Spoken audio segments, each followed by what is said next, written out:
Good morning, beautiful brides. My name is Adina in South Africa, and today I do not have a special guest, but he led me to share something that is very dear to my heart. A testimony of a huge answer to prayer and a very special salvation story. Our husband is faithful, and through this testimony, he showed me that he does hear us and he definitely answers our prayer. But we have to let go and leave the situation or the person in his hands. My brother is almost 2 years younger than me. We were only two children.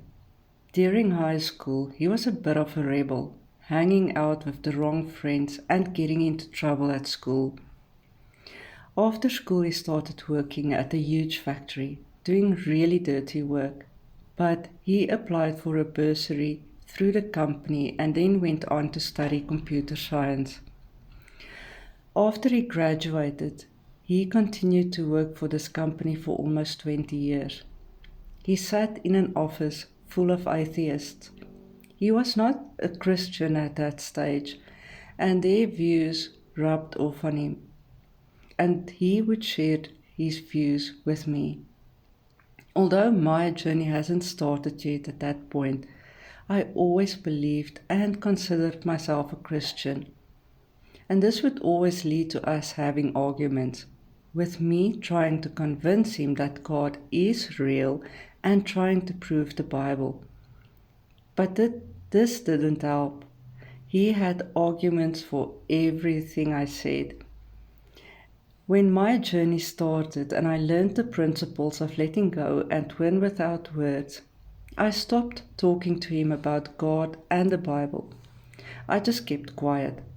But I started to pray, asking my husband to reveal himself to my brother, praying for his soul and asking him to make my brother the man he designed him to be. After my divorce, my brother got retrenched. Then the pandemic hit, and while we were in lockdown, he was all alone. He never got married. He was engaged years ago, but his fiancée cheated and left him. During the lockdowns, he was far away from me and the rest of the family. And during that time, the Lord revealed himself to my brother. In his loneliness, he experienced the presence and the call of his Heavenly Father. Today, he plays in the church band. He plays guitar and he records music. Music is his passion. He even wrote a few songs he played to me once. Songs about that old familiar voice leading him. Even the things that he says these days just leaves me in awe of my husband's goodness and faithfulness.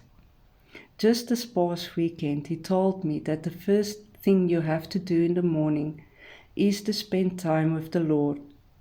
I still get goosebumps when I think of how my husband answered my prayer once I let go and just trust him to work.